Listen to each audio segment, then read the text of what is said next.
Hello and welcome to our interview. My name's Pauline Grace and I'm the Master's Programme Leader at Newman University for Youth and Community Work. And I'm here with Chelsea. Chelsea, would you like to introduce yourself and tell us where you work and what you do? Yes, hello, my name is Chelsea Moorhouse and I am a Master's alumni from Newman University. So I did my Master's in Youth and Community Work at Newman, and I'm currently working for a couple of different organisations. So I'm a youth worker with Youth Work Europe. I'm an outreach youth worker with All Saints Youth Project, and I'm a youth worker for an LGBT youth group in Birmingham called Out Central. Fantastic, thank you. And obviously we're having this conversation because we're living in interesting times. We're talking in this series about youth work in the age of COVID-19. So do you want to give us a kind of an overview of what you've done in response to moving youth work away from face-to-face? Yeah, of course. So obviously, because I'm with 3 different organisations, and the organisations sort of work with different sorts of young people, we're handling it in sort of different ways with each of them, but there are some commonalities. So I'll talk about each one individually, just so it makes more sense. So with Youth Work Europe, a lot of the focus has been on social media and reaching out to professionals and young people and just people who may be affected by COVID-19. So we are doing, throughout the month of June, we're doing a kindness challenge where me and 2 of the other youth workers have put together some tasks to complete throughout the month that are a mix of tasks that are being kind to yourself, being kind to others, and being kind to the world. So that's what we're doing with Youth Work Europe. With All Saints Youth Project, we are focusing on connecting with the young people in different ways, because we obviously can't do it face to face. So we started off with a big focus on social media and one-to-ones. We're still doing one-to-ones through messaging and social media, and we are, a few weeks ago we started doing, or a few months ago maybe, we started doing group chats with the young people so that they were able to talk with us and to the other people from the group as well, because we found that a lot of them were really missing the group and the connection that they had with their friends there. So we started some group chats, and we also have some challenges for the young people to do to keep themselves occupied, because something we noticed was a lot of them were just sort of bored, and every time we'd say, "How are you?" they'd be like, bored. And so we wanted to provide some activities for them to do, some that were perhaps educational, some that were just some fun. And so we're doing things like there are Zoom group chats that happen every week. I'm not involved in those, so I don't know too much about those, but I know that they do happen, with like bingo and games and parties and things. And then we do a weekly quiz that are sometimes themed. So sometimes we'll do, like for VE Day we did a World War II themed quiz, but sometimes it's just like last week we did Netflix series, things like that. So we do a challenge each week, and then we announce who wins on the Instagram, and we're just doing a couple of different projects. We're doing a hashtag Home Not Alone. So we're doing like little challenges for them to get involved in. The young people have written some like poetry pieces and things like that. And we recently got involved on TikTok to get the young people involved in that too. We're just trying to do a lot of activities and stuff that they can do online. And then with Out Central, we started off doing just some sort of social media posts, mainly on Instagram, just so the young people knew that we were still there if they wanted to talk to anybody.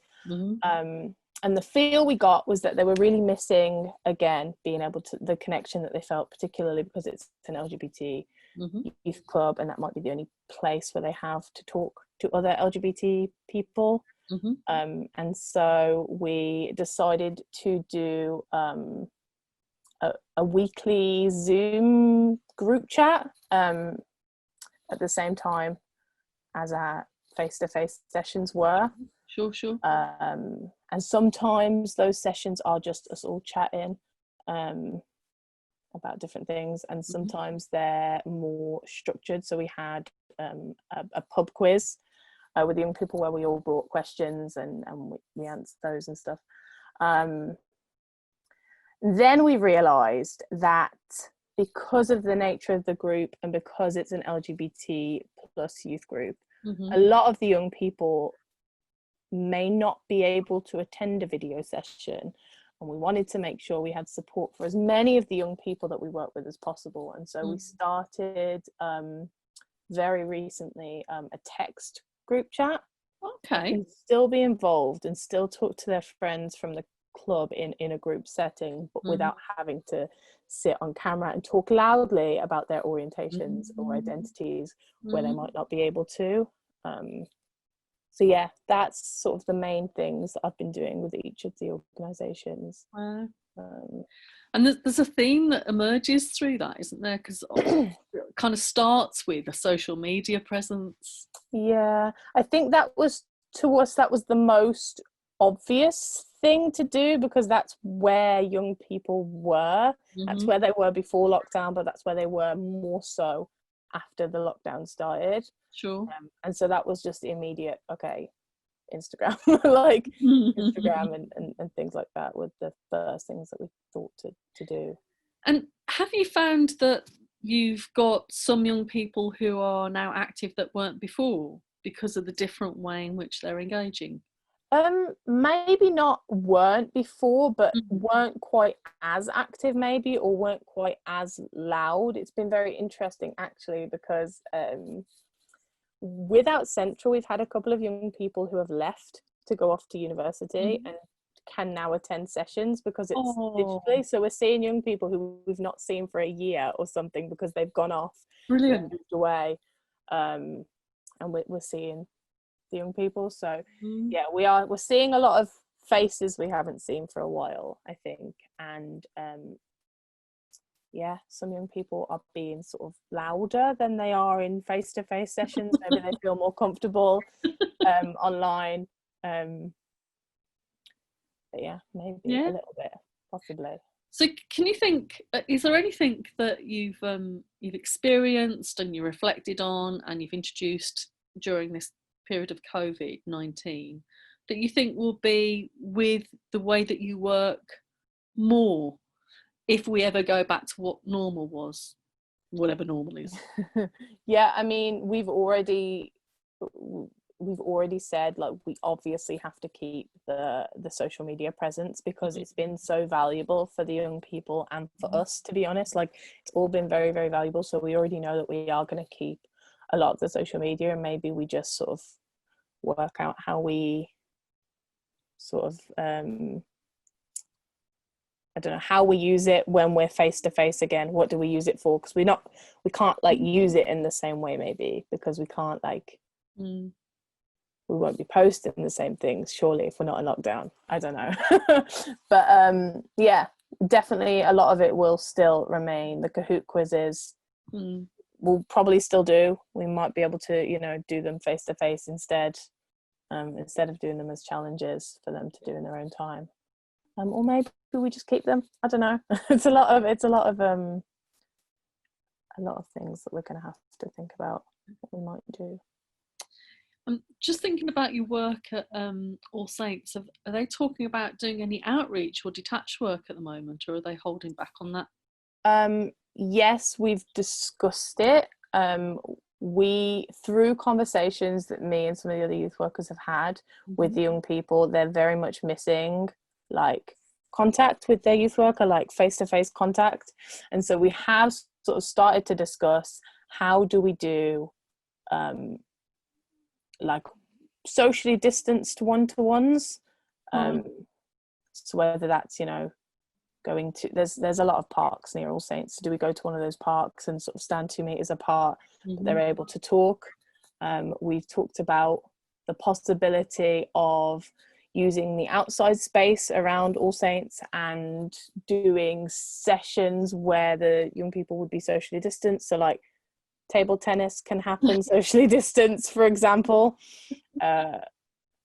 It's something that we started to talk about, not in massive depth, but something that we definitely are looking to do at some point, particularly now that some of the lockdown rules have been the opposite of tightened. Eased up. There you go, eased up, that's the one. Yeah.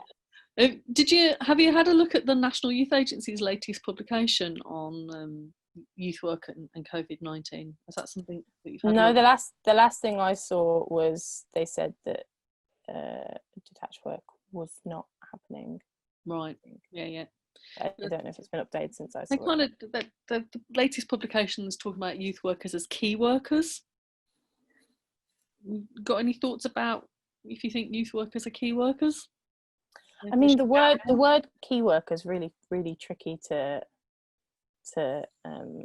use, because you've got the obvious ones, supermarket staff and the NHS workers. I think, obviously, from my point of view, as a youth worker who values youth work, I would obviously see it as being a key worker, and like a lot of the people I've spoken to recognise it as something that's so crucial, particularly because, you know, mental health and things are going to be potentially negatively impacted by all this, and young people's mental health in particular. But I'm sure there are plenty of people who would not see it as being an important role, but that's just the case anyway. Great. Thank you for sharing all the things. I mean, you know, the creativity and the way that you've engaged with young people in a digital way has shone through in terms of those 3 examples. Is there anything else you'd like to talk about or discuss or add about your current practice and what you're doing or what you might do? No, I don't think so. I think it's been really, really interesting, and it's been nice to sort of be able to say, like, what can we do? So like these young people who say, I'm leaving to go to uni, when we get back to face, it's going to be less of a, okay, bye, see you whenever you come back to Birmingham. It's going to be more of a, okay, can we still, is there a way that we can still stay in contact? Is there a way that we can still, like, because we'll have these social media, we've seen that it's possible for us to do it, for us to stay in contact with young people who have gone off to university or moved. And that whole kind of, I love the way that you've had your virtual Zoom meetings at the same time that you would normally have like a club night, for example. So you could weave those 2 things in together when you're back face to face, couldn't you? We did have a little conversation before we decided we're doing it at the same time. We had a discussion. We had a session that was slightly later, and we were like, that doesn't work really, we'll move it a little bit earlier. But we've had conversations with the young people, because obviously they weren't at school, and so it was, do you want us to do it in the daytime? Do you want to stay at the time we've been doing it? And the general consensus was that we doing it at the same time, and the turnout's been really good. So brilliant. Thank you very much, Chelsea. That's been really informative. I look forward to us catching up when this whole thing becomes a bit more normal. Who knows when that's going to be? But thanks for giving your time and sharing your stories.